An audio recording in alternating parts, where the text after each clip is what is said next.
So I'd like to give you some information, a little bit of an introduction about the ideas behind Project Dragonfly and how to incorporate those ideas of inquiry, community, and voice into your projects within any of the programs within the GFP, the AIP, or Earth Expeditions, and really any of our classes. One of the foundational ideas behind Project Dragonfly is to promote and foster democracy. And we do that when we value individuals' voices and we give folks the opportunity to ask their own questions. And not only when we give the opportunity to ask others their own questions, but when we give ourselves the opportunity to ask our own questions and when we value our own voices. So this idea is really foundational to Dragonfly and what it is that we're trying to do here with inquiry, community, and voice. So with that said, a few years ago, back when we were working with some National Science Foundation grant funding, we worked with the Boys and Girls Clubs of America to come up with an acronym that might help us remember the scientific method and a good way to ask and answer our own questions about our world. Dragonfly magazine placed children's investigations on equal footing with adult researchers' investigations, and but all of whom really followed Quest, sort of this idea of question and observe, uncover comparative questions, explore predictions, start action plan and gather data, and think hard about findings and share discoveries. So we're going to talk about each of these pieces of the acronym a little bit here. The first being question and observe. So when you're thinking about what you might want to do for an inquiry project or an inquiry action project, or really any project, as I said, that we have at Dragonfly as part of our programs or our graduate courses, we want to promote your passions, and we want you to figure out what it is that you want to discover.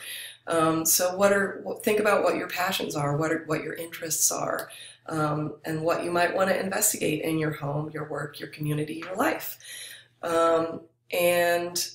You know, some of those things might be about rain, it might be about the growing season, it might be about birds, it might be about the people who lived in and around your area. And I have put together a list here, a document called Exploring Your Passions Through Your Culture and Your Sense of Place. And we'll make this document available to you all so you can have it as a resource.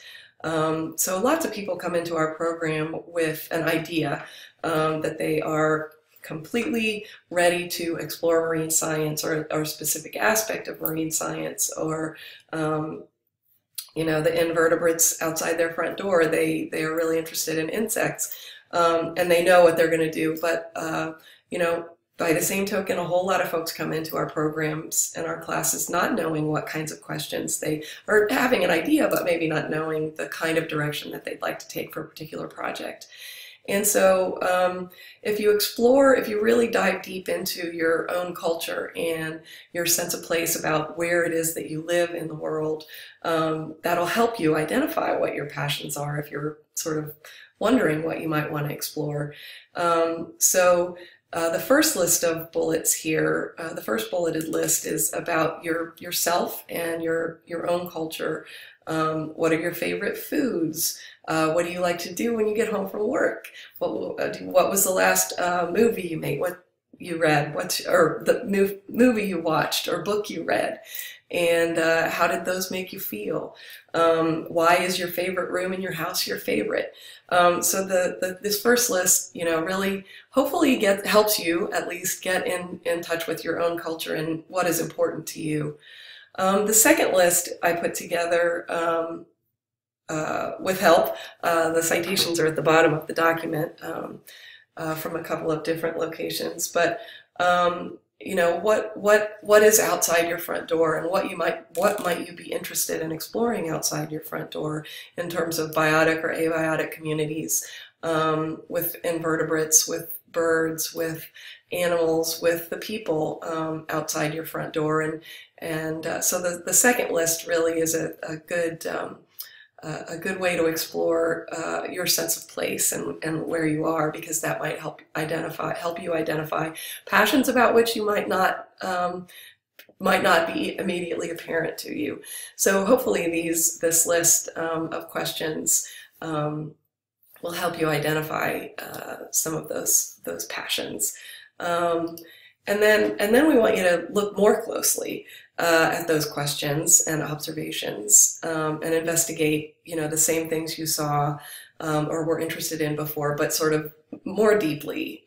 Go observe, draw, measure, use your senses and explore the sights, the colors, the textures, the smells, the sounds, and start looking at patterns and identifying what's the same and what's different.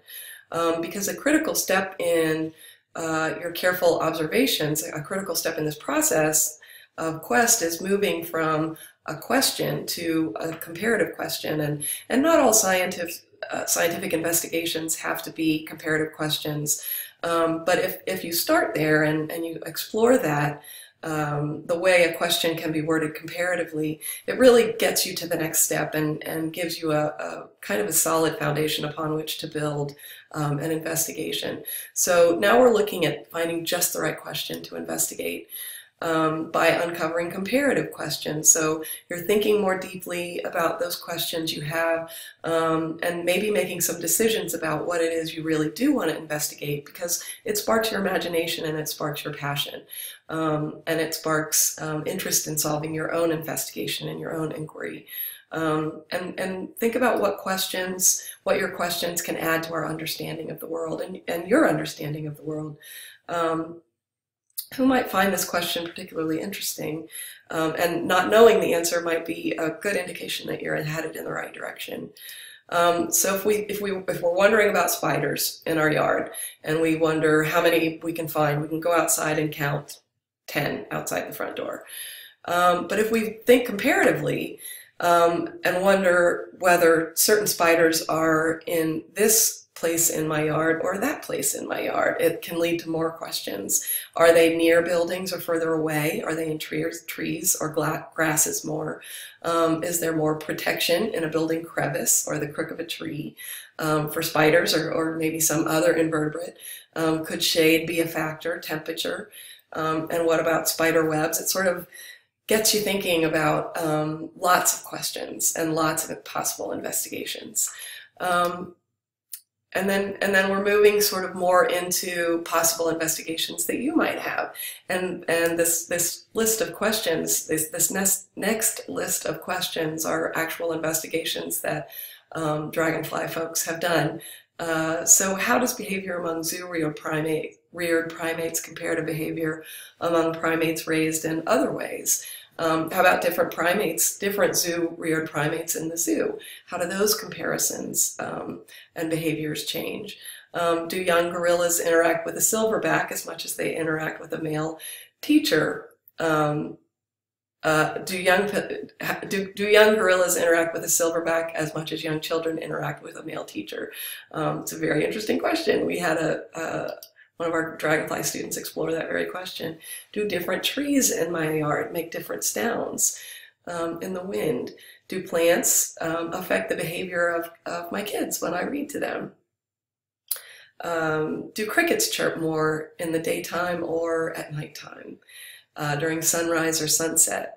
So very, very interesting questions, comparative questions that are going to take us to another place, and we're going to learn something new about the answers, about those questions and the answers to those questions.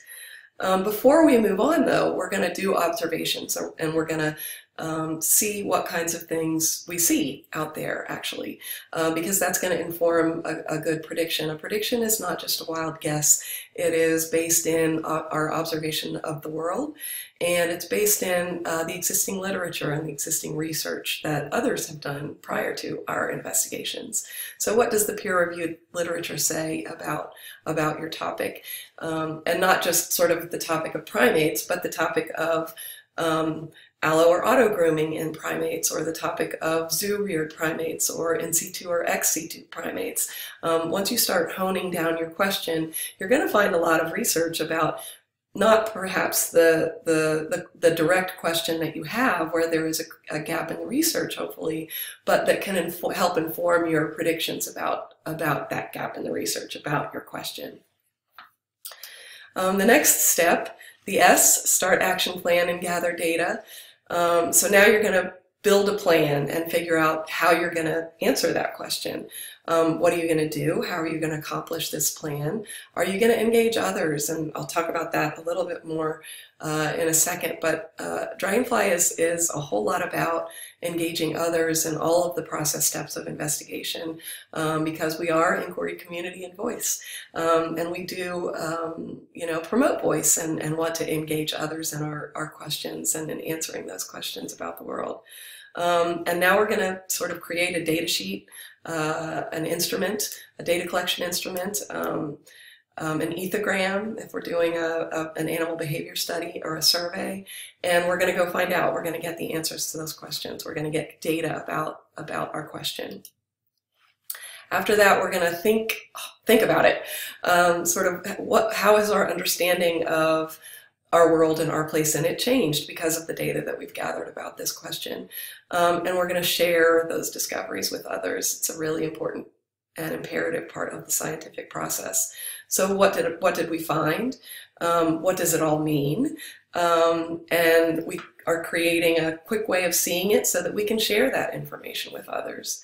In Dragonfly and in lots of other classes, and with research in general, you'll write about those findings and have sort of all of these process steps, the abstract, intro, methods, results, discussion, and conclusions in your process steps. You'll write each of those sections, and it will become a part of your final research paper. And with Dragonfly, the action step over here can be sort of a part of any and all of these steps. Sort of what action are you going to take because and as a result of your new discoveries about the world. And along that line, I sort of want to tack on an S to the end of Quest because of this, the importance and the importance of the social component of all of these steps. Within and among any of these process steps, we really encourage you to engage others in the process, engage others in creating your research question, engage others in your observations, engage others in creating a comparative question and coming up with the ultimate research question that you decide on. And together you can explore predictions. Maybe you'll have different predictions about what you think you'll find. And others can help you, and you can engage your community in the actual data collection, in the start action plan and gather data. And they can certainly be involved in the process of discussing and coming up with what you discovered. They can certainly take part in that last T, think hard about findings and share discoveries, and help you decide where to share your discoveries. So the S, as I said, I sort of want to add an S in some ways to Quest. So we have quests. It's an ever constant, ever investigating set of process steps that we're going to with the scientific method and with the integration of the social into this in a way that promotes voice. Always we're coming back to that, our own and our others' voices, and how we can create change as a result of having made those discoveries about our world. I put together a couple of resources. As I said, I'll let you know, give you the link to the questions, the bulleted questions about exploring your passion and culture and sense of place, and then also the further readings on Quest here, and a really great article that we found that a guide to writing, scientific writing for undergraduates, but it's really great for undergraduates and graduates and anybody really who's partaking in the scientific endeavor. So these are some great resources, and I hope you enjoy